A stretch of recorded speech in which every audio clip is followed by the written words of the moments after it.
This podcast is a quest for well-being, a quest for a meaningful life through the exploration of fundamental truth. Enlightening ideas, insights on physical, mental, and spiritual health.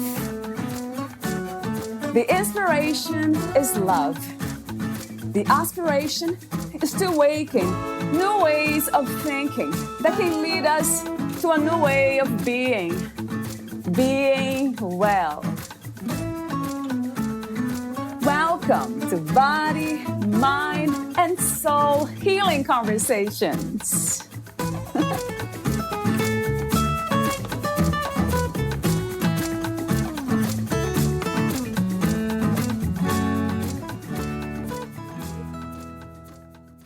I know I cannot change the past. I know I will never lose my sadness over the death of my husband and the death of my brother. I will also never lose the guilt I have over how I parented the girls in the absence of their dad. But I have acceptance. It's what I'm doing about it now that matters today, says Rosemary.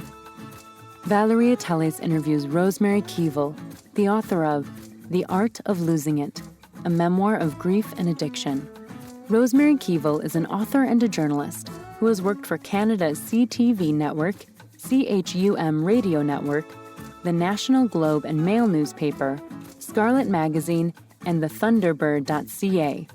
She has been a TV news reporter, a current affairs radio show host, and the managing editor of a professional women's magazine. Patrick Kennedy, Naomi Wolfe, Pierre Salinger, Matt Dillon, and Amy Grant are among the thousands of people Rosemary has interviewed during her career. Tragedy hit Rosemary in 1991 when her husband died of cancer and her brother died of AIDS, and she became a single parent of her two very young girls. While still high-functioning, Rosemary fell into the grips of alcohol and drugs. She went into recovery in 2002 and has been clean and sober ever since. She has developed a sophisticated knowledge of alcoholism, addiction, mental health issues, and the associated treatments and therapies. Addiction was her academic specialty when taking her Master of Journalism.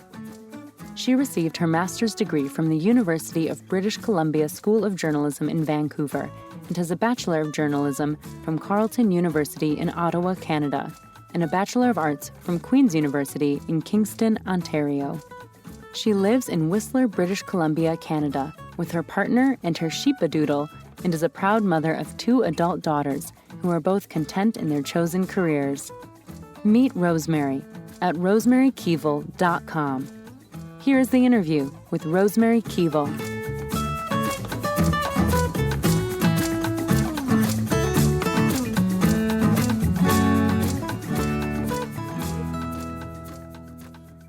In your own words, who is Rosemary Keevil? Well, I like to think I'm a person who's fun to be with. And besides that, I'm a mother and an author and a journalist and a survivor of grief and addiction with a message that if I can make it through all that, you can too. What do you think or believe or feel is the purpose of the human experience? The purpose of the human experience. Yeah. To share life's experiences that are both difficult and on one end of the spectrum and fun on the other.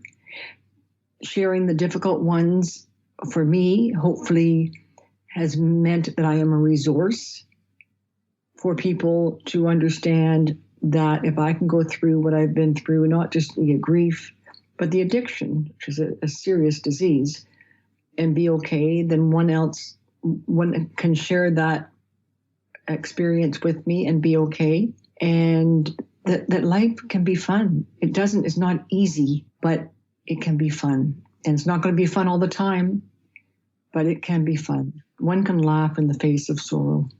I love that message. That's the first thing you said, actually. Fun. I'm somebody that's fun to be around. And you keep saying that message. I absolutely agree. That resonates. Yeah, we are here to have fun. I mean, too, as well, right? Well, my daughter recently, one of my daughters wanted me to go on a boat trip with her to go swimming with seals. This is in Vancouver, Canada, in September or late August. It's not warm water, and I'm going, do I really want to do this? But my daughter's asking me, and she's asking some of her closest friends, and it's right during COVID, and have they been vaccinated? And I'm kind of going to myself, I'm not sure I want to do this. But when my daughters ask me to do something, I cherish the opportunity, so I don't want to say no. And she said, besides which, Mom, you're fun to have around. I thought, wow, that is a gift. What is love to you, Rosemary? Or even further, what is true love? What is to experience true love? True love is selflessness. I think that the other's person or being is more important than one's own experiences, that their experiences and feelings are more important than your own. Yeah, that's powerful. And with that answer, I wonder if we can balance self-love and loving others at the same time. Do you think it's possible? Well, self-love, it's, I do yoga. I try to do yoga every day. And there's one woman, Yoga with Adrienne. I like her recordings. And one of them, she says, and she's almost whispering, you got to start with the most important relationship in life. And she whispers, the one with yourself. Yeah. Yes. Yeah. That's times. The one that has to work before anything else works. True. Is one's relationship with oneself. So if you don't love yourself, how can you love anybody else? So when you talk about being selfless and valuing other people's feelings before ours, then that's why I kind of wonder if that really works.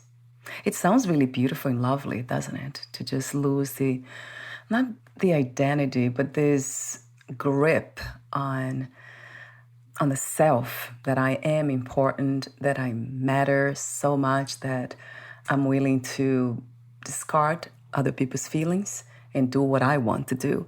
Can we love ourselves and others at the same time? Is that something that's realistic? Well, I think it may have to do with self-compassion. Yeah.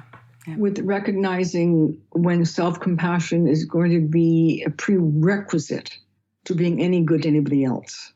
Perhaps that's exactly what needs to happen, if there's a need for anything. It's the self-compassion that you speak of, which is part of self-love. And then by coming from that place, then it's easier to be compassionate towards other people in life itself, because now we recognize what that is. It doesn't really make a lot of sense. If we don't recognize something in ourselves, then we can't really express that outwards. We cannot really give, as you said, what we don't have. No, and I said part of self-compassion is validation. It's interesting, when I was bringing my kids up on my own because their father died young, there's so much I didn't know. There's a lot I didn't know, and there's a lot I learned in sobriety. And I didn't get sober until I was 47. Yeah. Well, one of the big messages in sobriety was validation of feelings. And first of all, that was in terms of children's feelings need to be validated. Okay. But second of all, my own feelings need to be validated. Right. I can't dismiss them. Right. And that's part of self-compassion, is embracing that without going to self-pity. Right. It's different. Right. And I, even when I was grieving the death of my husband and my brother, I didn't always have validation because I didn't want to be a victim. Yeah. But there's a difference, and it's important. Talk to me about that, Rosemary. What is the difference between the victimhood space, coming from that space, and validation? That's an interesting topic. I think victimhood is when someone wallows in the self-despair versus this happened, I'm sad, and that's normal, and I need to validate myself. I need to have compassion for myself, just as if I would if somebody else, if this happened to someone else, if their husband died when the kids were little and their brother died at the same time, I would be very sad for them. So it's important for me to be sad for me and to me to validate that versus woe is me, look what happened to me, life's a bitch. Yeah, right. Life is a The bitch. It's what you do with it. The complaining, right. That's so true. It makes a lot of sense, of course, yeah. I love that term. I interviewed somebody about that, and he wrote a book about self-compassion, and that's what he does as a therapist. That made so much sense to me, everything that has to do with the practices of self-compassion. Let's see, I have more questions for you, the warm-up questions. I'll ask you this one. Do you currently have any spiritual practices or belief systems, Rosemary? Well, I believe in a higher power. There's absolutely another level of existence and being and power that exists. When I was growing up, it happened to be God, because my mother, through osmosis, I had this belief in God. She'd go into the woods and commune with her God. I am not religious. I did have the kids go to Sunday school when they were growing up, so they would have the option to be religious, and they chose not to be religious, but I think they believe in a higher power. But my spiritual practice is usually related to my morning exercise. This morning, it's September in Worcester now, it's like 8 degrees out in the morning. Wow. Right now it's about 20. Wow. It's chilly in the morning. The lake I go to is about 66 degrees. The sun's just about to rise at 6 a.m. I drive to the lake. I'm all alone. I walk down the lake in my wetsuit. I dive in. It's me and the moon setting and the sun rising. And I commune with my higher power. That sounds wonderful. Just imagine that. And my communing is prayers. I pray to a higher power. And one of the prayers that is stalwart is the Serenity Prayer. But I kind of mix it up a bit. I say, my higher power, please grant me the serenity to accept the things I cannot change. So wisdom to know what I can change and the courage to do it. Yeah, that's a powerful message, because most of us are really always trying to change what we cannot change. And we don't know the difference a lot of times as well. So I try to touch in with myself every morning and just connect with myself and with those messages. And there's other messages, but that's probably the most important one. And the whole commune is also filled with gratitude. I start with gratitude. It's number one.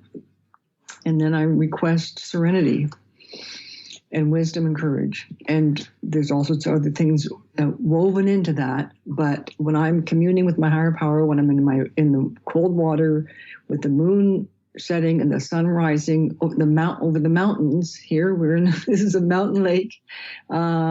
This is my source of power and energy and peace.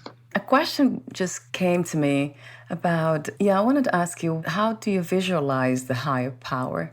Is that something that we call the soul, or some people call it God and angels? How could you describe what the higher power is? Well, that's a tough one. Because I grew up with a mother who called him God, right. I'm kind of stuck with this old-fashioned notion, which I'm quite aware of. But it's okay with me. I'm all right with it. My partner, my significant other, is a male, and he calls God a woman. Oh, interesting. he's more in tune with the current life than I am, because I still regard the higher. But I think it's too nebulous to actually put a handle on it. Right. It's an energy force. It's an energy force which is powerful and absolutely impossible to argue against. There's absolutely another power happening there. Wow. And it could be on the level of souls. I mean, we all feel like we've had visits from people who have died. Their souls can still be around. It's all on that other level of being. When my husband was dying, and one of my daughters, she was 2.5, and her grandfather, my father's father, died about 3 years before that. And my little daughter is standing in front of the refrigerator, looking in the refrigerator, and she said, So her father's in the other room dying. He's about to die. Her grandfather died 3 years ago, and she says, grandfather's here. Like his soul was here to take his son away. It was just so powerful, and it was just, you can't argue with that. There is an energy there. It's almost palatable. I was just flabbergasted. And she didn't necessarily have a strong relationship with her grandfather because she was barely one when he died. Right. So, and there was a visitation from another level in that house that day when a grandfather had come to take his son away into the death of the mortal, the world of the death of mortals. Yeah, the higher self that you believe in, do you think that one of these days you could merge with it, where you become the higher self? You merge with this, you call them the energy force, and then you no longer need to talk with it and have practices to connect with it because now you have become your own higher power. I think that's the soul, and I think that's what's left of you when you die physically. Oh, we'll return to it, to merge back, right? Yes, yeah. Yeah, I wonder if we can do this now in a body. Do you wonder if we can do this merge? Can we merge back with the soul, with the higher self here, now, in the body? I think if one can do that, one's pretty lucky. Yeah. And people will sometimes turn to ayahuasca and things like that, that might actually assist them in doing that. But it doesn't seem real if you need some kind of outside stimulus to make it happen. Right. I suppose people who are particularly spiritual and at peace with the world may be able to do that, but it certainly would be beyond my capabilities. I often wonder if that can be realized. I don't think we can do that, as you said. I absolutely agree. We cannot practice that return to the soul and the embodiment of the soul in a human body. Well, for some reason, it just makes me think one needs to divorce oneself from one's physical self, and we are our bodies. We can't divorce ourselves from our physical selves. So, on some level, I think it's almost insulting to the physical body. I mean, I am my body. I am my soul. I am my body. So why do I want to get rid of my body? I mean, it's just one way of looking at it. What do you love most about being in a human body? I think the human body, it's interesting during this pandemic because we haven't been with other human bodies. And I miss that desperately. I think the energy between people, when bodies are together, it's not necessarily the energy that, for example, I cut my teeth as a journalist in a TV newsroom. And the power of the energy of that room when I was trying to write and put a story together was just invigorating. So much so that when I was writing my book, I had to be around this energy of people. I had to go to Starbucks. I got up early at 4 a.m. and would write. But then at 9, I'd go to Starbucks and I would run into people and they could join me for a coffee or whatever. But it was just the energy. I feed off the energy of people, and that is the human bodies of people that are exuding this energy. Yeah. To me, it's energy. It's all about the energy. And in this COVID situation, I desperately miss that energy between physical interaction with people. I like going to work. I know there's this movement of people who want to stay at home and not go to work. But I find that I feed off the energy of other people, and that's because we're all in human bodies, and there's more than the physical skin and bones that's there. Yeah. There is an energy that exudes from us, which we can share. And sometimes people have bad energy. You don't want to share it, but I have fun energy, and I like to share it. You do have fun energy. I agree. Even here, we are not close physically, but that can still be transmitted. I can feel it, the energy, your energy. Oh, good. Good. So energy is boundless anyway. It's everywhere. So, but I see that warmth of a body. It's being around. I love being around people too. There's something about it. It is special. Well, and there's also, of course, the healing quality of a human touch. There's nothing like human touch. Yeah, yes, I agree a billion times, yes. You wrote the book, The Art of Losing It, a memoir of grief and addiction. Talk to me about the main inspiration and intention of writing your book. Well, I am a journalist. I write a diary on a regular basis. I never wasn't going to write about this.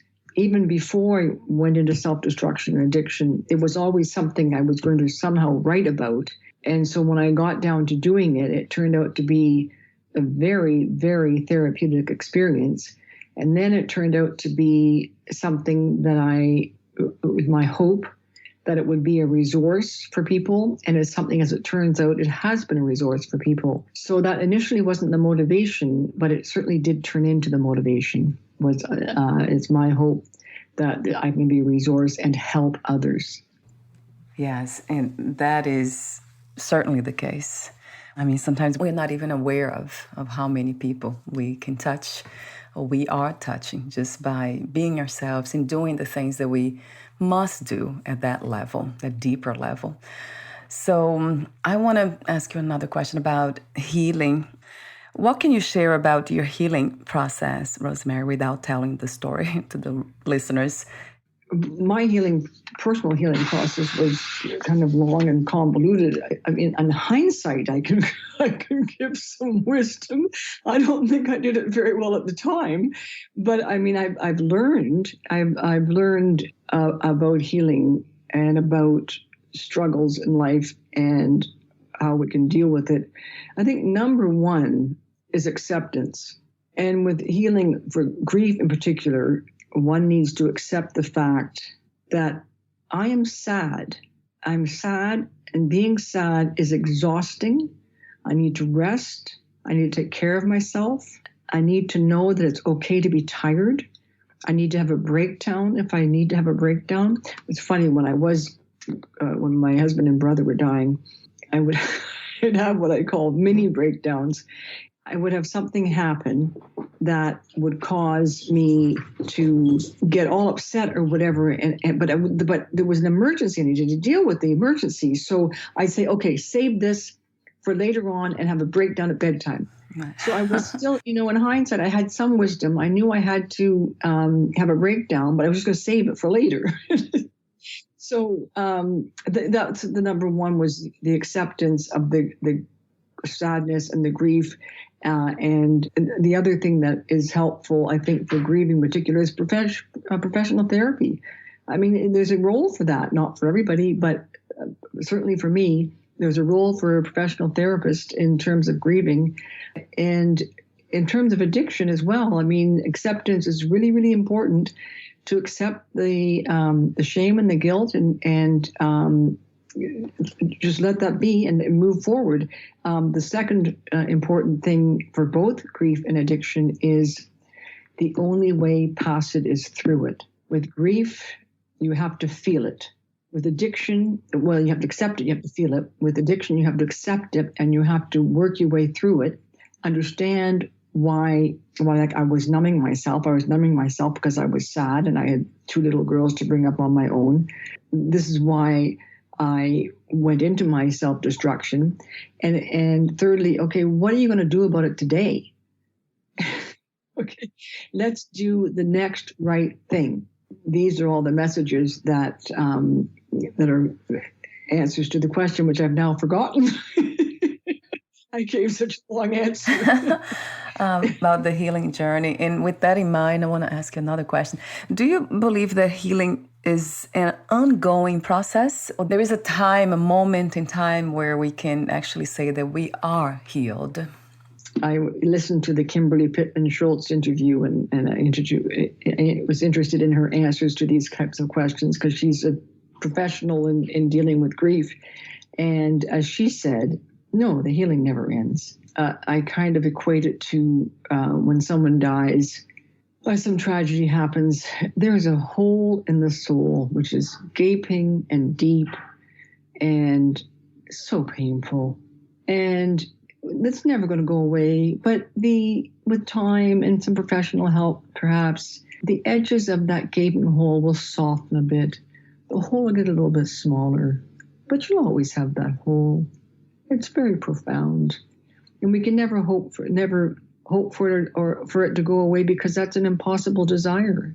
That's not going to happen. But and we can still have fun. Somebody said, I think it was written by an unknown person, grief is the price of love. Do you agree? I don't think necessarily, no. I don't think you need to have grief in order to love. No, I don't understand that. Grief is the price of love. I see what it is. It's sort of like you love someone. Basically, you're putting yourself at risk. You're being vulnerable. Yeah, right. The more you love, the more you grieve. Right. The more vulnerable you are. So if someone is not lovable or able to love, then they are not putting themselves out to be hurt. So I guess that's what that means, is the more you love, the more vulnerable you are. And if you didn't have that, you wouldn't have any depth, and you wouldn't have any depth of feeling. You'd be as if you were on numbing drugs your entire life. So I guess that comes down to life is not simple. Well, life can be simple. It's just not easy. Now I understand what that means. Yes, I guess one needs to be able to risk that. To love anyway. But I think most of us don't think about it, and that might be what really intensifies or even becomes a trauma, losing somebody we love, because we don't think about it. I certainly do reflect almost every day about losing people that I love, but not in the sense of trying to prepare myself, but it's just something that could happen. Well, but if we take that too seriously, then as some people do, they build walls. When you build walls, you're not capable of feeling deep emotions, and then you're not living life to the fullest. You're not feeling the deep emotions. And that's one way to deal with it, but that closes you off. Yeah, that's interesting. I never thought about that. I hope I'm not doing that. I think I still love my husband, my dog, my family, but I guess I try to be as not realistic. It's just something that makes sense to me. If we are here in a human body, that means anything could happen. That I could lose my body at any moment, or get diagnosed with a serious illness, or in anybody around me. So it's something to reflect upon from time to time. I happen to reflect more often than not. It comes to me. It's natural for some reason. Naturally, it comes to me. I'm not sure why. So I noticed in your book, in the before each chapter, the title of each chapter is actually a song title. Why did you choose titles of songs for the chapters? It was just happened, and some of the song titles are really quite random, and they don't necessarily reflect that chapter. But they were the mood at the time when I wrote the chapter. So I decided to keep them. And it was a very natural process. I chose song titles for my chapters. And interestingly enough, my youngest daughter, who's actually an art therapist, is in recovery as well. And she has written her own memoir. And she, unbeknownst to me and totally unknowing that I did this, also chose song titles for her chapters. So in some chapters, it's quite relevant how that certain song plays a role in the book. Right. But the other ones, it's just the mood that struck me at the time, and I thought, okay, I'll just go with it. So it was just something that was intuition. It was intuitive, natural happening. I love that when that happens. It just flows. We don't have to think about it that much. And it wasn't premeditated. It was always song titles were the with the name of the chapters. Yeah. Inspiring. Yeah. It made me think about some of the songs, and I was just kind of humming some of them, that are the ones that I knew. Yes. That was like fun. That's very much like Rosemary, fun, making it fun no matter what. That's beautiful, though. Yeah. Thank you for being you. That's so important in life. And I can hear in your voice the strength of that, the embodiment of that. What you speak of, the fun that you speak of, it's right in you. It flows through you. So I think it's the end of the book. You write, I know I cannot change the past. I know I will never lose my sadness over the death of my husband and the death of my brother. I will also never lose the guilt I have over how I parented my girls in the absence of their dad. But I have acceptance. It is what I'm doing about it now that matters today. I love that end. And when you say it is about what I'm doing, that's what matters, what I'm doing about it today and the past. What is your message for those who are at this moment going through grief, recent grief, and also those who engage in addiction behaviors? It's interesting you should read that last paragraph, because I just read it too as I was prepping for this interview, because I haven't done an interview in a few months because my launch was sort of a few months ago, and I had to refresh myself on my answers. Yeah.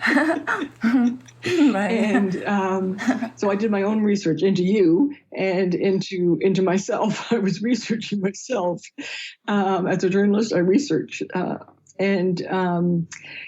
Well, yes, and I've touched on 2 or 3 of the things. Number 1 is acceptance, and number 2 is the only way past it is through it, and number 3 is what I say in that little passage, which is, what am I going to do about it today, which can be translated into do the next right thing. And that is something that's sort of taken from AA. It's one of the AA expressions. And I understand AA is not for everybody, but there are some processes in the program that are universal. And one of them is to do the next right thing. And that embodies everything. It embodies the acceptance of what has happened. It embodies the fact that the only way past it is through it.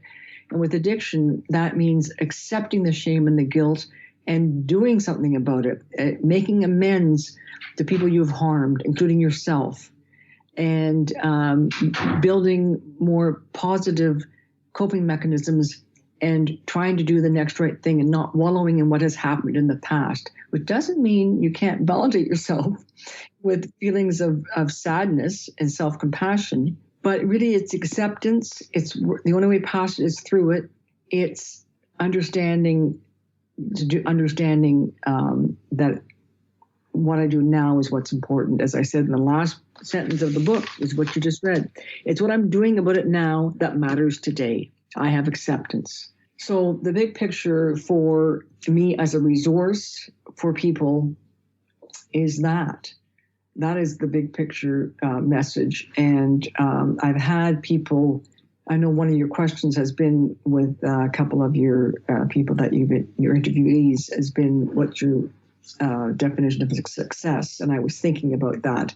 And that is, I've had one person said to me that the message of the book helped them, that's success. And I feel it has helped a lot of people, so that feels like a success. Yeah, how wonderful. Yeah, thank you for saying that, reinforcing that, right? Accepting, feeling the feelings. That is a big one, isn't it? We try to escape feelings, our own feelings, especially the feeling of sadness. And interesting the way you said before, that caught my attention. Yeah, you said being sad is exhausting, and it is so true. I never thought it that way. Yes. Yeah, it is. It is exhausting, and one really needs to let that happen. Let yourself be tired. have a nap. Yes. Go take a nap. It's okay. You're allowed to do that. It's true. A reset, a pause. I agree. Self-care, have a massage. I mean, when my husband died, I had the absence of the physical. We're talking about physical touch. Yeah. Was having it wasn't sexual at all, but having the human touch of a masseuse. I didn't realize how powerful that was. The human touch, it was maybe it's the intimacy without being sexual. Yeah, that is a human experience that's vital. I absolutely agree. Yeah, it's almost like not exchanging energies, but just bringing them together, vibrating together, right? Because we are energy. The mélange of the energy. Right, the harmony. So thank you so much, Rosemary, again, for being you. Thank you. I have a few more questions for you, the ending questions. Would you like to add anything or read another passage in your book? Oh, well, I wasn't prepared to read another passage. I may have done that, but I won't do that. And I think I've given my message already. If one wants to contact me, they can go to my website, Rosemary Keevil. Just Rosemary Keevil is my website, and my book can be bought on Amazon or in a local bookstore usually. And it's on. I just did the audiobook. I voiced it myself, so it's available on Audible as well. So the website is rosemarykeevil.com, right? And my last question to you is: what is another word for life? Fun. Go back to fun. I love that, Rosemary. That's a powerful message. I just bookended your interview for you. Right. Oh, wow. If we can realize that, life, this reality would be very different. Yeah. If we learn to have fun. Thank you so much again for your presence, your wisdom, your message, your work. Thank you. Thank you. We'll talk soon. Bye for now, Rosemary. Bye-bye. Bye.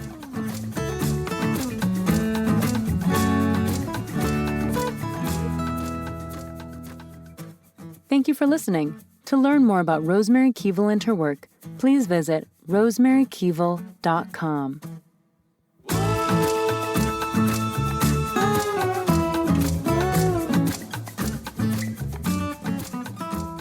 To learn more about this podcast, please visit fitforjoy.org/podcast.